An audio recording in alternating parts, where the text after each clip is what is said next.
Broadcasting live from the Phoenix Business RadioX studio in Tempe, Arizona. You are tuning in to Culture Crush with Kindra Maples. This podcast will dive into a variety of companies that are crushing it with a great company culture.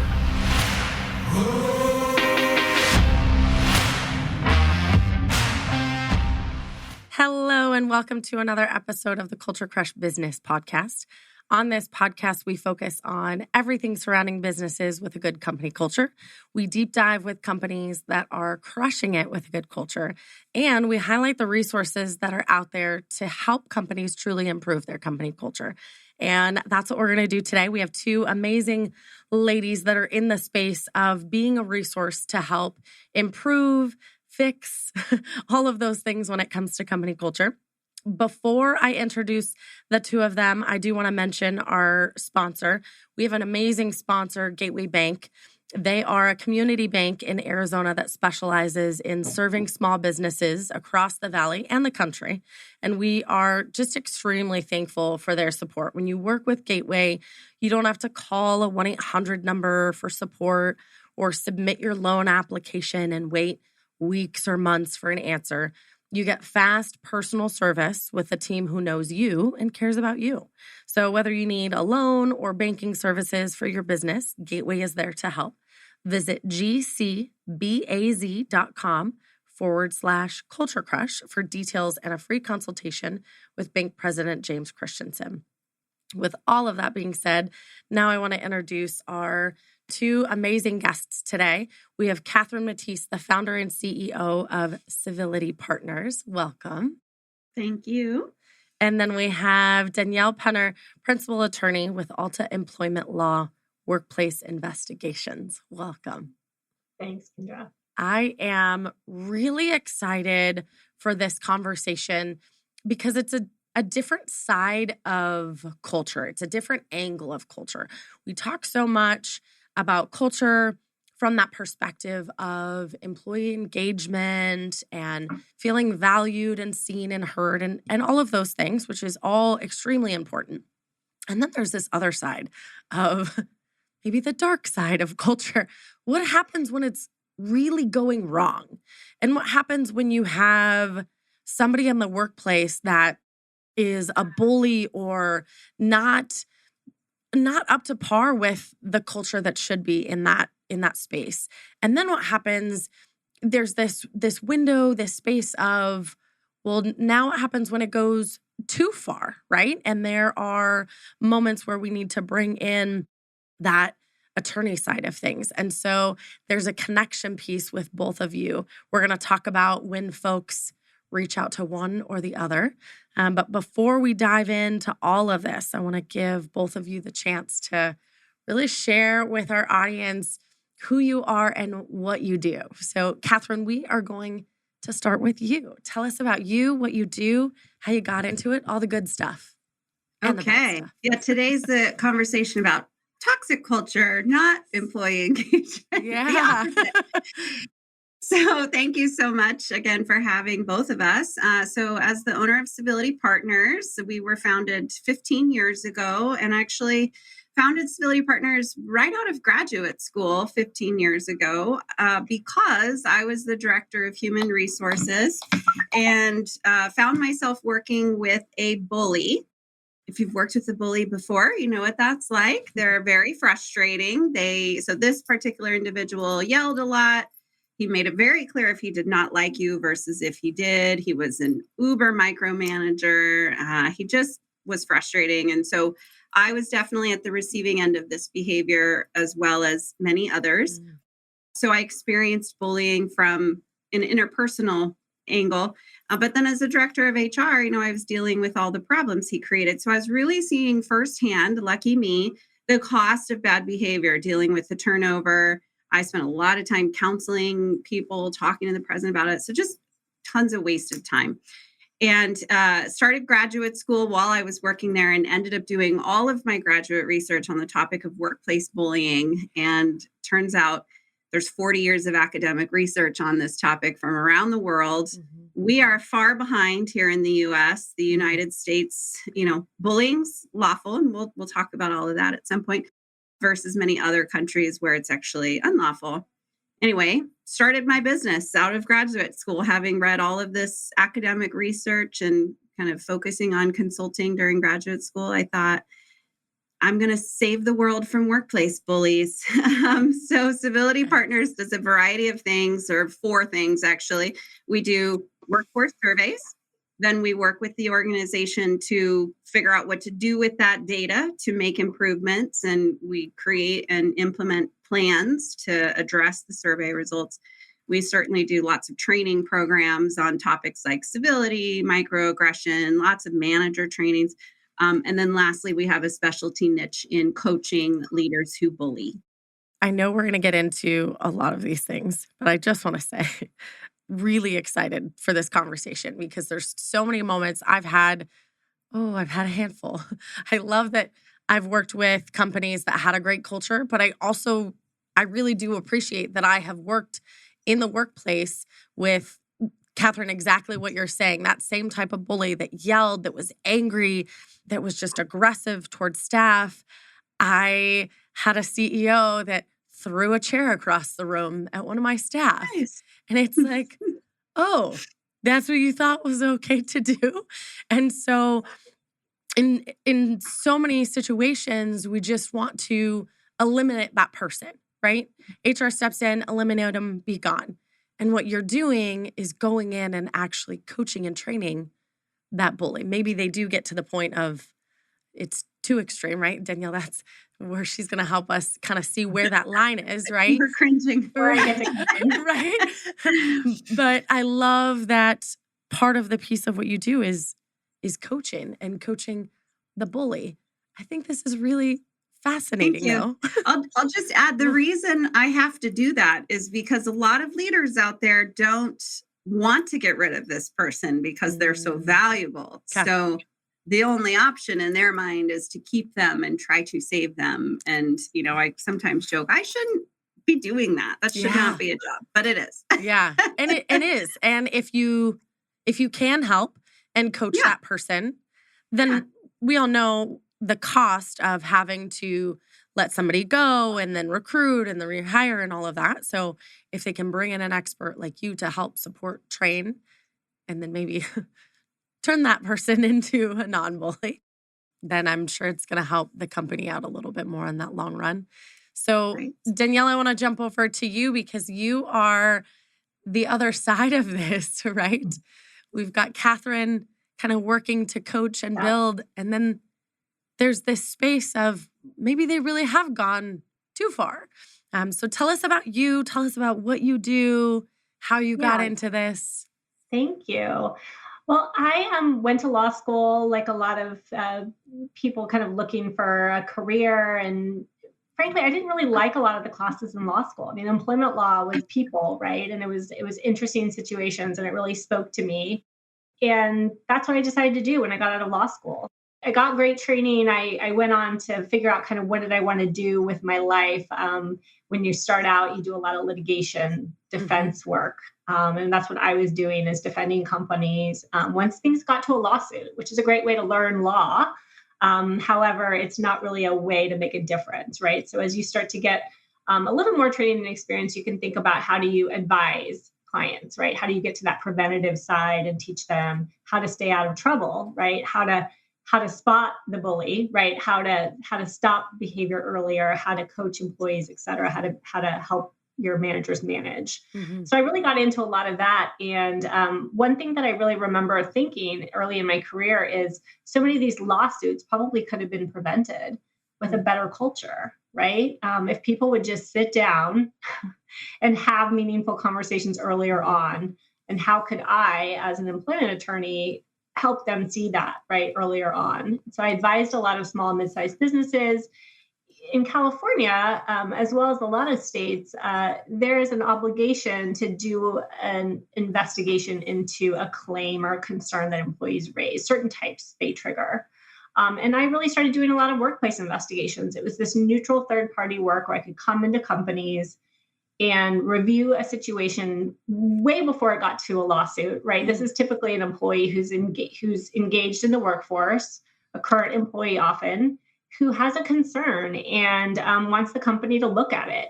And that's an opportunity, frankly, to save the employment relationship, right? Yeah. To prevent a lot of the other things. And so companies do look at it as an opportunity. And I get to come in now, and this is what I do 100% of the time. Fast forwarding 23 years from when I started practicing law. And now I get to come into companies and help them as a neutral third party and look at their situation and make some findings, factual based, so that they can decide what they need to do next. So I'll get into a lot more of that later, but that's what I get to do now all the time. And I love it. Yeah. And, I help companies meet their legal obligations and sometimes their cultural obligations to look at situations that are brought up and to figure out what to do next. Yeah. So let's keep going with that. There's the culture obligations, there's the legal obligations.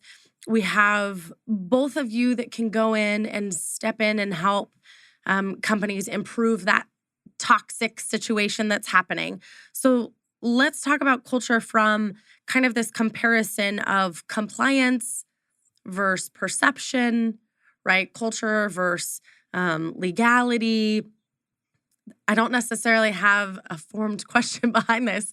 I just know that this is the direction we kind of want to start to go in. So talk to me about, and maybe Danielle, it starts with you, of, what's an example, and Catherine, those situations that are kind of that in between both of you, where maybe it's more than toxic, but it's also not the totally legal extreme. You know what I mean? So let's go in this direction.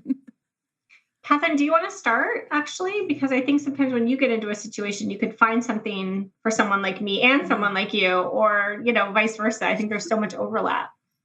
Yeah, for sure. I can start for sure. So there's a difference between an investigation like what Danielle is doing, which is, and Danielle, correct me if I'm wrong, focused essentially on whether or not a law was broken, right? That somebody engaged in sexual harassment. That's unlawful behavior. And so Danielle's job is to understand that, as well as the culture, because you're going to learn things. And again, I'll let you clarify for yourself. But what I'm looking at is perception. So when you do a workforce survey, we're asking people to rate the extent that they trust the leadership team, that they feel valued by their team, that they feel challenged, that they get enough feedback, and so we're asking, it's an opinion survey. And I'll also say we do a climate assessment, not an engagement survey. So climate assessment's looking at many things: engagement, job satisfaction, inclusivity, leadership. Whereas a lot of organizations tend to kind of do that engagement survey. That's kind of the hot topic. And I would say that organizations probably need to be doing both. So in my opinion, and you said it earlier, Kindra, when you're talking about the person throwing the chair, and then you said, so you thought it was okay to do that?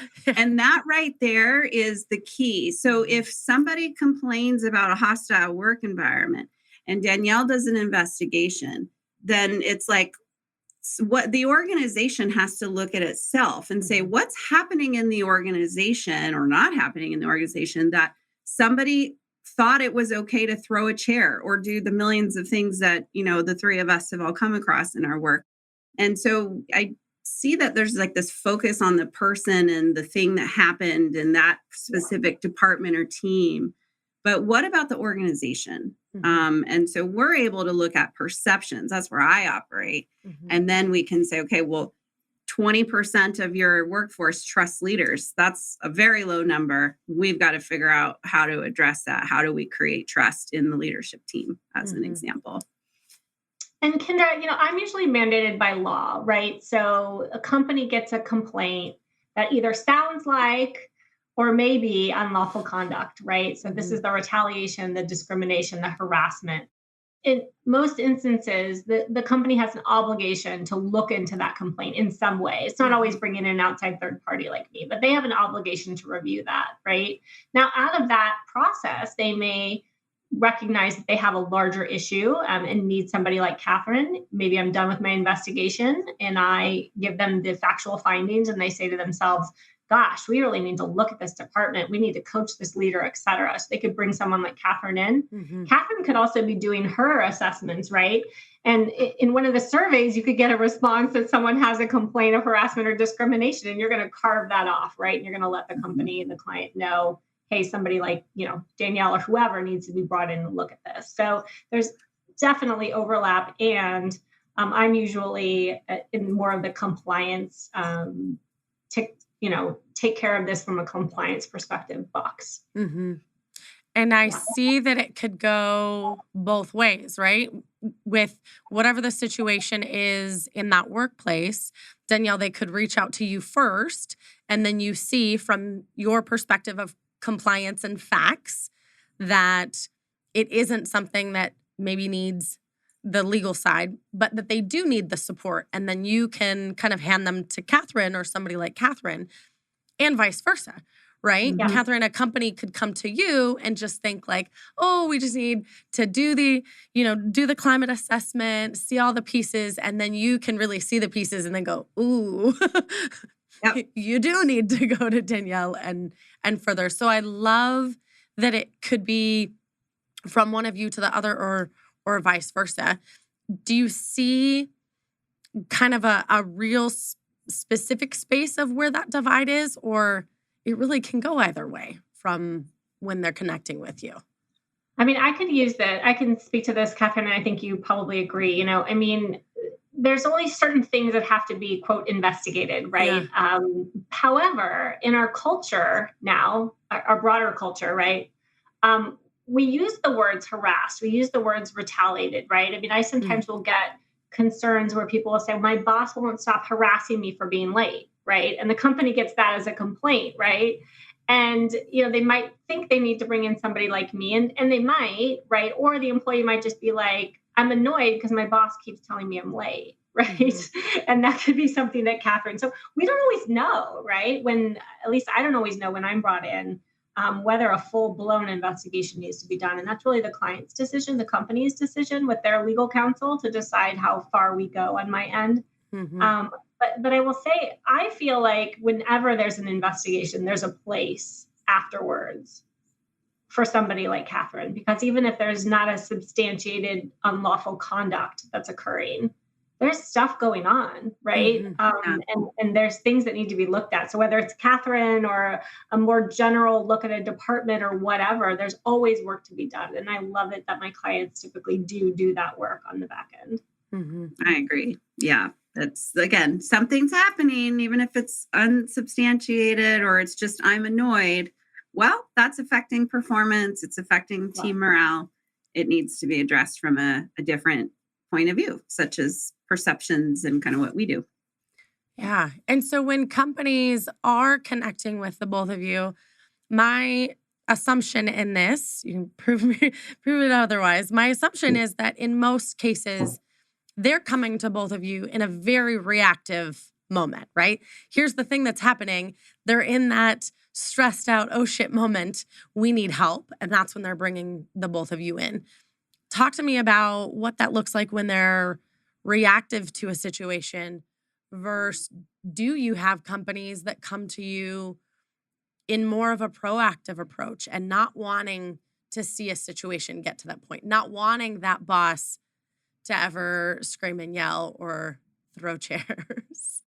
Catherine, you're probably better positioned. I mean, I am definitely the reactive resource, right? But Catherine, I'm sure you can speak to the preventative. Yeah, I mean, Danielle's not being called in for an investigation unless somebody actually, says it's a hostile work environment or something to that effect. Then, no one's doing an investigation just for shits and giggles. For fun. It's a Tuesday. Let's just from my perspective, yes, it is reactive, but I've never thought about this until just right this moment. So thanks for my little epiphany I just had.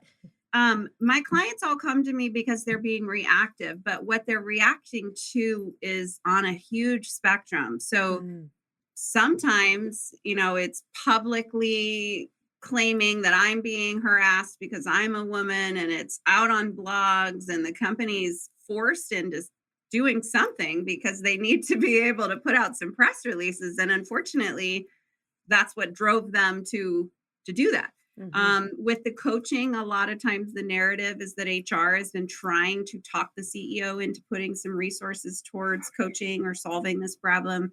And Mhm. the CEO has been saying, don't you dare touch them. They are a high producer. And then there's some sort of slap in the face. And that ranges. It could be the seventh investigation, finally, the straw that broke the camel's back, or the first, or another important person quit and cited that other. And so there's often is some sort of, I kind of say slap in the face of the CEO going, all right, I get it. We need to solve it. But on the other end, I have my really positive clients who come to me because they think the sky is falling because turnover has gone up just a little bit. And they're still reacting, but from my perspective, I'm like, thank you, you're good, we appreciate working with you. Versus, so yeah, I mean, they're, in my mind, it's like, oh good, you're being proactive, but they're kind of something horrible is happening and we got to fix it. And that means they have great leadership, right? Because that means Yes. leadership's going, something is a little bit amiss and we better solve it.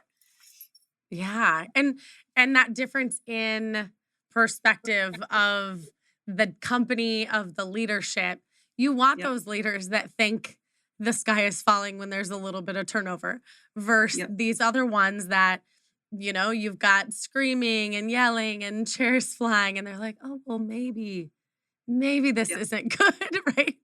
Yeah. So that Maybe we should fix this. yeah. What should we do? Yeah, so that Chairs are flying. What should we do? right? And it goes back to what we were saying, like what you will tolerate in a company. Some companies are a little more rugged and rough around the edges, and that's the culture. And some others are the ones where, the sky is falling when there's a little bit of turnover. And that's the beautiful thing that I love about culture and when you're finding somebody that's the right fit, because one person may be the perfect fit for one of those companies. And then this other company that's a little more rough around the edges, they maybe wouldn't be a great fit for. And that's the beautiful part of culture. And Mhm. then the tricky part when it comes into conversations like this, right? Of what's acceptable, what's not, what's pushing the line. Um, Right. Catherine, I want to jump back to something you said in the beginning. You mentioned that we are far behind as the US when it comes to situations like this and the workplace and compliance and whatnot. Can both of you, Sure. either of you, can you elaborate on this a little bit? Like tell us a little bit more about this difference with how things are going here versus other countries because I've heard this before. Yeah. I'll start off by saying, in my opinion, bullying and harassment are the same behaviors. Okay. The only difference is who you aim them at. So if we Hmm. all work together and I only pick on, I'm only bullying and or harassing, a person of a certain race, that's harassment, right? They have Okay. a claim. Danielle comes in, does an investigation. Hey, it seems Catherine's only picking on the one person of color. That could be harassment. If I pick on everybody, that's the loophole, equal opportunity harassing. So if I'm Mm. picking on everybody and I'm just a, what, that's lawful. They're defined differently in the law, and that's to say harassment obviously has federal laws, and then lots of states have their own laws around it. California has workplace bullying, or what we call abusive conduct, but it's not unlawful. It only has to be discussed in our mandatory harassment prevention training, and it is defined very differently than bullying or than harassment.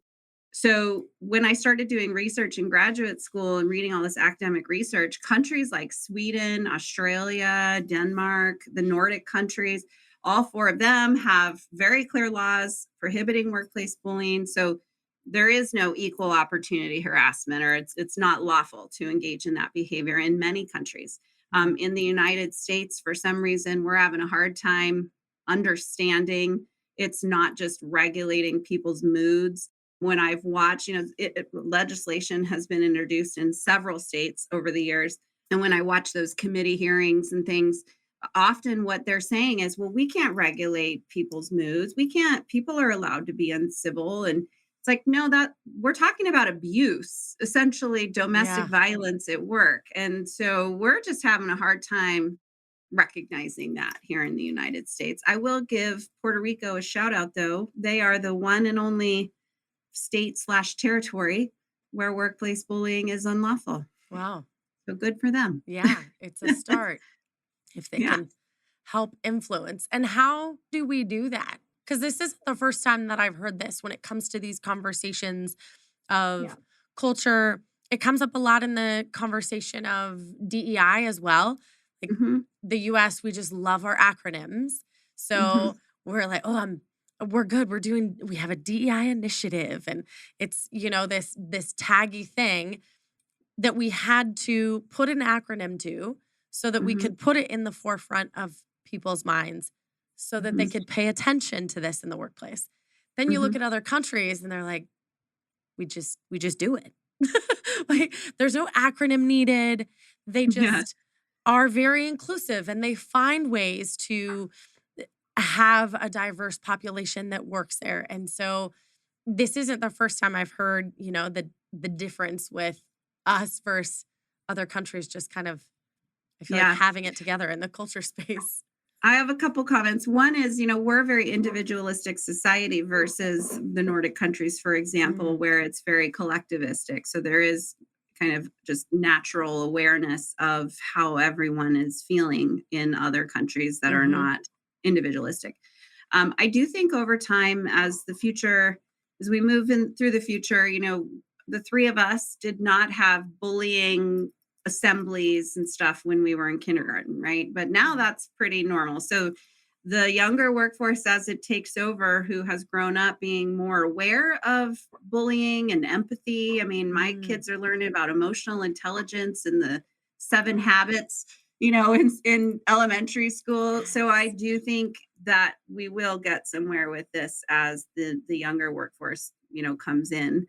The older workforce, it's like work until you die, keep your head down, shut up and take it and just go with it, right? There's no crying in baseball, but we're moving away from that. So yeah, I don't know. I mean, honestly, and Danielle, I'm curious about your opinion. The definition of harassment, that it's essentially feels like it's part of being employed there, that you have to endure that if you're going to work there, or it's so severe or pervasive, a reasonable person considers it intimidating, hostile, or abusive. Yeah. Mhm. Those two things describe workplace bullying. If you're being bullied, it feels like a condition of employment and it's intimidating, hostile, and abusive. So I don't know what the answer is, but yeah. Yeah, I wanted to add, I think everything you said, Catherine, is correct about the US versus other countries or some other countries, right? And kind of how our society grew up, right? This is just me talking. Just how we're individualistic and the capitalist and all of those things kind of combining, right? A more litigious society, right? And one thing that I do want to give a shout out to is, at least in California, we have a lot of protected statuses that a lot of other states don't have. Mm. So the discrimination and the harassment and the retaliation based on a lot of different protected statuses that we don't have in other states, and so we're doing it in a weird way, right? Because we're carving out, right, all these things instead of just saying all of this behavior is terrible. But at least we have more in some states than others, right? And more things are protected. But I mean, I think you bring up a great point, Catherine. I think that it's hard to imagine, listening to hearings and to see those blockers of kind of like, well, we can't make people nice, right? We can't make them, civil.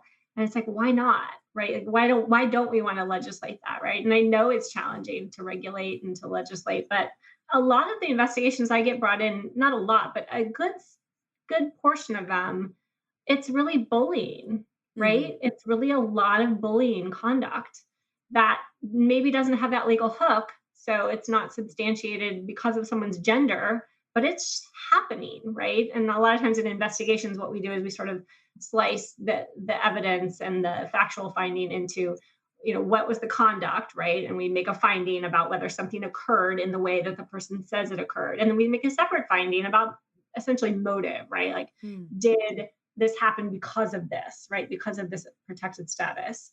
And I would say a lot of times you're seeing, yeah, the chair did get thrown against the wall, but it wasn't because of this person's gender. Okay, well, so does that make it okay? That's not my decision to make. That's the company's decision to make under their own policies. And if they have a bullying policy and if they want that kind of culture. But a lot of times, yeah, the chair was thrown against the wall. Yeah, it wasn't because, that person's Black, but the chair was thrown against the wall. Right. And this guy throws chairs against the wall for everybody. So again, what are you left with? Right. Like, that's okay. Yeah. Is it okay? I don't know. Right. That's where the culture piece comes in, right? Yeah. You get to decide that's not okay, even though it's not unlawful. Just like being late. Being late's not unlawful, but people get terminated for that all around the world all the time. And it's weird. There's this weird thing in HR that I've come across of like, how do I solve bullying? It's not unlawful. I mean, I literally get that question from C's of HR people at a conference. And I'm like, well, do you fire people for yelling at a client? Do you fire people for, there's so many things that are not unlawful, but they're against productivity and they're disruptive or they're causing harm in some other way. And we discipline and terminate employment. I don't understand. It's like this weird, people's brain, the synapses stop firing when you start talking about bullying and harassment. I don't understand it, to be honest. Yeah. Because it is that weird in between, right? Of culture, compliance, what's okay. One of you just said it though, like, why can't we teach people to be kinder? And I love that that's something, Catherine, that your kids are learning, emotional intelligence. Both of you mentioned, these younger generations, and I think that they are going to start to flip the script a little bit because, Catherine, you said it, right? Some of the other generations, we just head down, go to work, you go in at this time, you're done at this time, you deal with whatever you're going to deal with, right? Oh, it's not against the law. Okay, let me do my job, get my paycheck, go on. And these younger generations are helping us to flip the script a little bit with what they're learning and what they're tolerating. I'd be curious to know from both of you if you see that in the clients that you're working with. Do you see the shift in, the generations that you're working with? Do you see the shift in who's kind of pushing the cards? Or Danielle, maybe the younger employment force is maybe bringing some of these issues to you more than they were in the past. I mean, both of you have been in your roles for a decent amount of time. So I'd be curious to know just kind of the shift that you're seeing with all the generations as well. You first, Danielle. I'm curious about your answer. I mean, anecdotally, I will say, somebody asked me the other day, why are all of the workplace investigators booked and busy? And why are there so many complaints, right? And, and for a workplace investigation, right, somebody calls us up, like they need us yesterday, right? Like they can't wait for 2 weeks till I'm free, right? And so I think there's always been a lot of complaints that maybe were not handled well by companies. I think the visibility brought on by different social justice movements, whether it's Me Too and Black Lives Matters and generational shifts and general awareness and expectations, like you said, of workers. I hate to say, it's the younger generation, but, as generations go by, we do have more expectations of our work, right? Of our work lives. I think COVID actually, interestingly, had at least from my perspective, workplace investigations really ballooned during COVID. I thought they were just going to die off, right? Like nobody's in the break room anymore touching anybody or saying anything weird. So we're not going to have any workplace investigations. And that's not what happened. Because I think that as people kind of had time to reflect on their work life, right? And their work life was then brought into their house and everything was kind of mishmashed together, right? Personal and professional. People were unhappy, right? And people left the workforce and didn't come back. And so, I think culture can drive numbers as well, Catherine. And I think that as things move faster in the world and things are more competitive in companies, especially I think in the tech world or in California, specifically compared to some other parts of the country, things are moving so fast and we might not take the time to have the conversations with people that we need to be having. Mm-hmm. And that leads to people guessing what's going on, right? Why was I laid off? Why am I getting this performance improvement plan when nobody's ever told me that I wasn't doing a good job? And that in and of Yeah. itself can prompt somebody to feel like, well, what's going on here? There's something strange. I need to fill in the gaps. And I'm not saying that people don't have valid concerns. I'm just saying that there's just more sort of unrest going on. So, yeah. I want to add something too. I Yeah. think technology plays a role too, right? Because before, 20 years ago, you had your job, and then if you didn't want to be there, you found another job in your local area. But now I can go online and get a job in another country if I want, and work from my house. So it's easier to go, forget this. I don't want to be treated this way. I'm out of here. There's that piece. And also, I think, I know, for example, you can put a bot inside your Slack and it monitors tone and word choice. And so there's a lot of ways too to really monitor culture now that we didn't have before. And the Slack bot can say, I'm noticing lots of talking about something in this department or among this team, something to pay attention to, so, and of course, things like Glassdoor, just posting on Facebook, I hate my job and I work here, don't ever work there, and so I think that obviously is just going to continue to put the pressure on employers to care about this, even if they don't want to. What about the kind of the opposite of that? We have, like you said, the bot that can kind of keep an eye on things. But Danielle, you mentioned it, right? We can so quickly just be like, this is not for me. I'm out. And then not even doing, exit interviews. So maybe that information isn't even making it to leadership. They're just seeing, right? People are leaving. And nobody's even having the conversation around the issues that are happening. They're just, because, like you said, Catherine, you can go get a job remote wherever. And so instead of even bringing it to leadership, having a workplace where you can be open about conversations, you just leave, right? And I did this. So I asked this question because I've been in this position where I had a leader who was a bully in the workplace and screamed and yelled at teams. And I brought it up a couple times and it didn't really go anywhere. And so I did exactly that. I went, I don't need to do this anymore. And I quit. I had no job lined up. I just knew that that's what I had to do. And so I'm curious to know from both of your perspectives, how does this start to affect the companies when you have these leaders that maybe don't even really know who's the bully and what's going on? They just see people bounce and leave. And to the point of, you were talking about Glassdoor, like maybe they're just so fed up, they're not even writing anything. So when other people go to Glassdoor, they're like, oh, well, 4 years ago, this company, look at all these great reviews. But really everybody now is just bouncing so fast. Like, I'd be curious to know your perspectives on this when it is shifting and turning over so quickly. Well, then we're back to the survey, right? That's the way that leaders are going to know. I know a lot of times in exit interviews, that's sometimes some of the data we're looking at. And if HR doesn't have the CEO's ear, then it doesn't really matter what HR uncovers. And so I think there's a couple things. One is the CEO has to see HR as a valuable addition to the team, not a cost center. Yep. So that when HR says, I'm hearing of these problems and here's what we should do about it, the leader's taking that in. Just like if the CTO said, we're having a, risk of somebody tapping into our database, here's what we should do about it.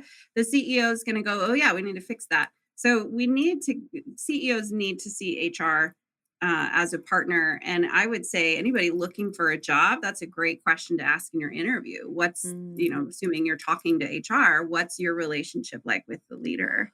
Because that'll tell you. And then doing the surveys, it gives people the ability to be super confidential and say whatever it is they need to say, and then you can solve it.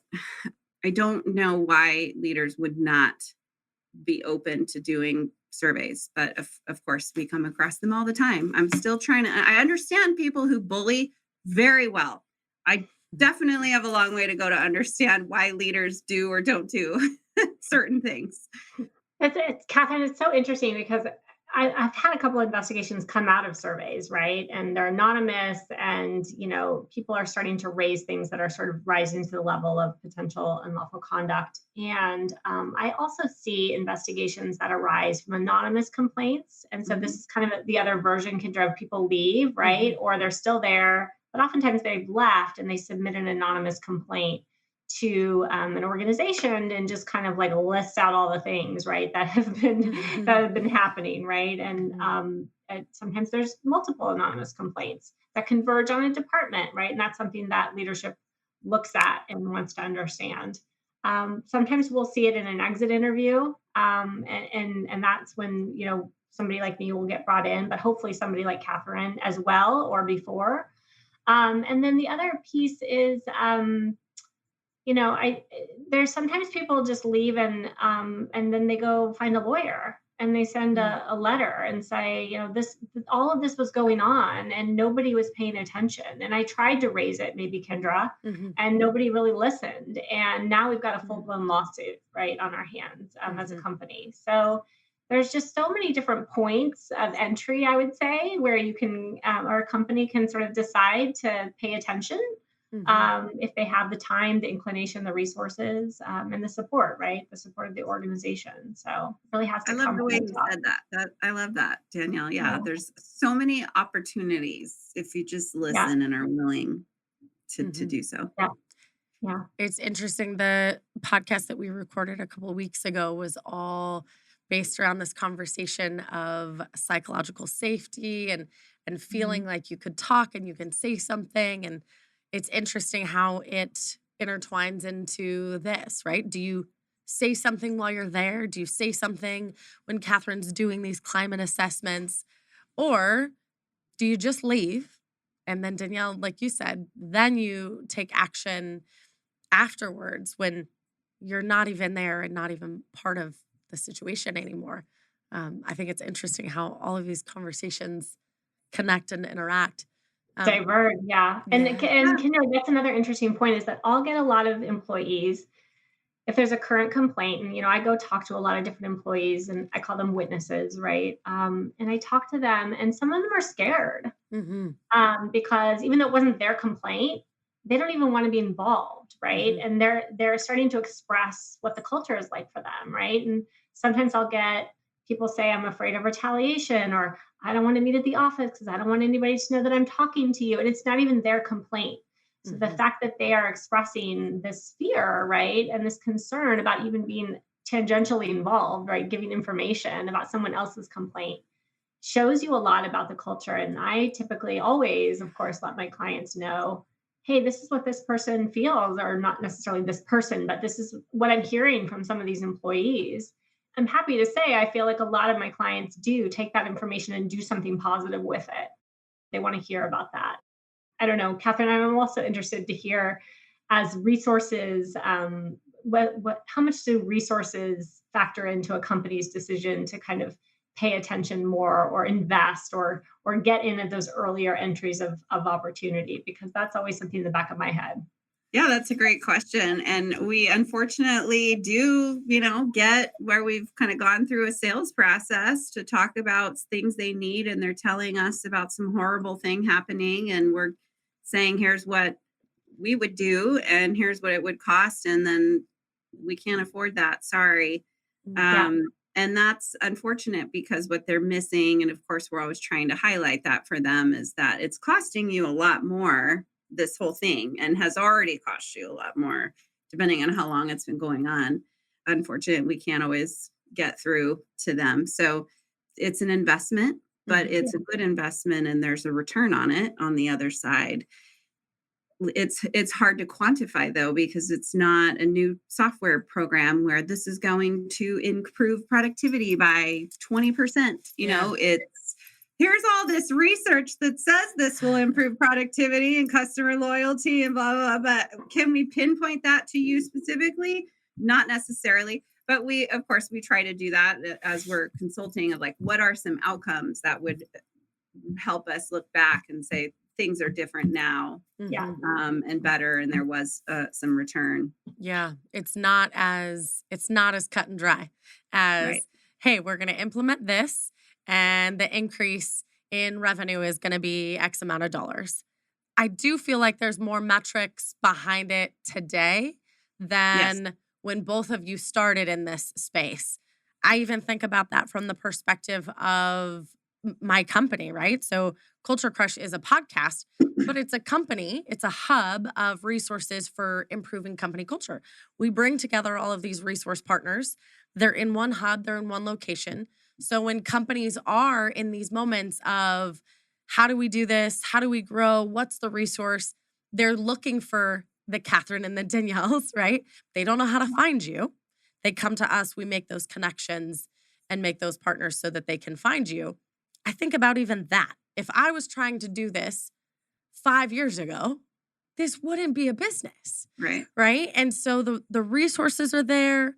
I feel like more of the data and the metrics are there.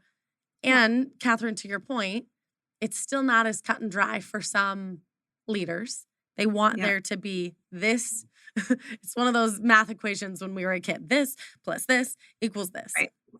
I will say it is possible. So I'll throw out a resource on my homepage, Civility Partners. We have a culture calculator. All we've done is taken research from MIT. I think HBR is one, and you enter in, I think, 4 numbers. Okay. And we've taken that research that says disengaged employees cost you X percent. And so we've created, we think, a fairly valid, calculator to say this is what it's costing you to have disengaged employees. And then another thing is just like open up an Excel sheet and think it through. Let's see. I personally, as HR, have spent 100 hours on this over the last 2 years. I'm worth X dollars an hour. That's the cost. And then I could have been doing something else. And just the actual cost of turn, all that. So it can be done. It will still feel a little theoretical to a CEO who's super data driven, but you can get there. And do you see, because both of you mentioned there's this close connection with HR, right? When Danielle, when you're going in, and Catherine, when you're working with them, what's that relationship between HR and the CEO? With the companies that you're working with, do you see larger companies, mid-sized companies usually working with you as opposed to small businesses? Because I'm even thinking of some small businesses that maybe have a decent amount of staff, but don't even actually have their own HR person. They maybe have a small company that does some of the HR work, but they don't really have an HR person, right? Do you see a difference in the size of companies that are reaching out? Yeah, I mean, our clients range from fairly small, like 25 to 50, all the way up to global, organizations. And, I'll never claim that we're able to change culture in, the Chevrons of the world, for example. But when we're working with those large agencies, we are at least getting to affect change in some corner of that giant company. And so, it really does vary. I do see that, for example, we have a client right now, sorry to throw ADP under the bus, but they used ADP to do an investigation. That person failed to interview the person being complained about. Not good. So now their employment law attorney is saying, well, you can't fire him because you didn't ask him or talk to him. And this is a great little learning lesson too for leaders. Talking to that CEO who has been there for 25 years and he's on his way out in the next 2 to 3 years. Yeah. When I had a conversation with him, because he had been getting these little complaints, people called him creepy, not the CEO, but people called this individual creepy. And they were telling the CEO he's kind of creepy. And it's exactly what we're talking about. Well, that's not unlawful. I don't even know what that really means. It's not against our policy. The guy was a high producer. So the CEO just continued to kind of let it go. And here we are. And the whole, I almost said a bad word, the whole thing blew up in their faces. And he is going to retire at whatever point, always feeling like he failed miserably. None of that stuff that he's done over the last 25 years is going to matter. And you could just feel how devastated he is that this is going to be his legacy and that he allowed this to happen, that he wasn't paying attention when people said this person is creepy. And so, that's another way, while we're talking about return on investment, I guess, or convincing leaders that leaders need to ask themselves what kind of legacy they want to leave behind. And this poor CEO is going to, I feel for him. I understand he didn't do the right thing all along, but I'm just like, oof, that's a horrible position. That's a rough way to end things. Yeah.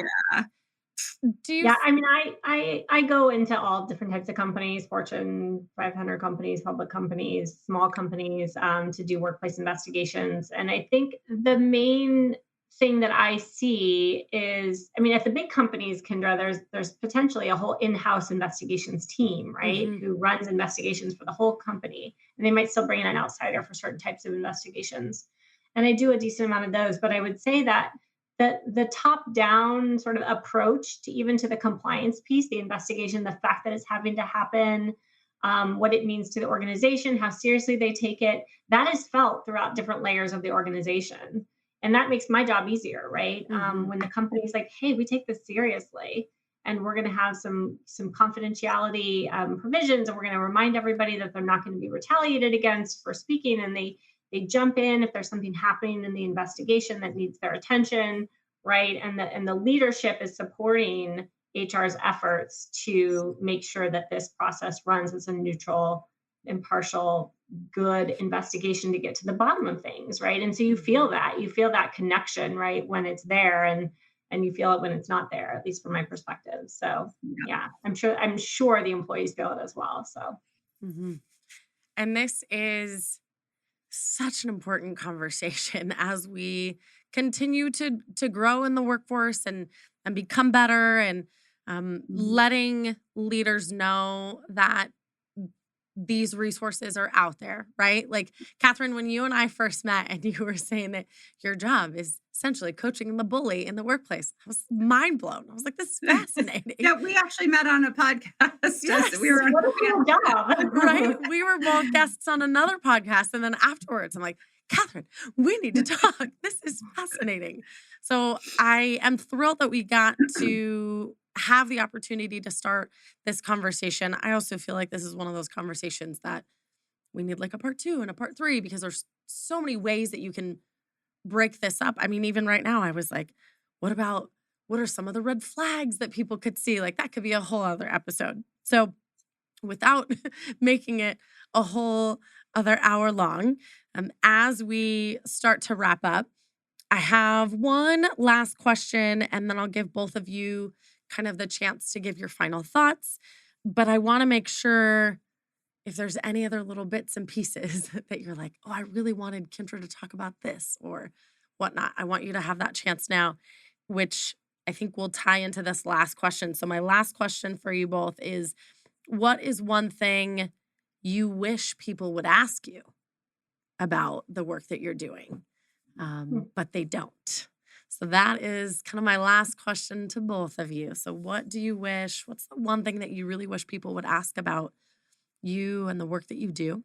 Any final thoughts before we start to wrap up? So either one of you can take this. Well, I have one.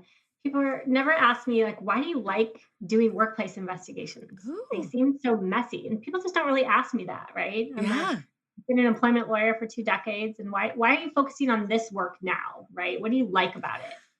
And what I like about it is I am trying to understand what may have happened and how it impacted people. And that just seems really important to start moving the needle, right? Again, I don't get involved in making a recommendation at the end. I don't even ever necessarily know what happens at various organizations when I finish an investigation.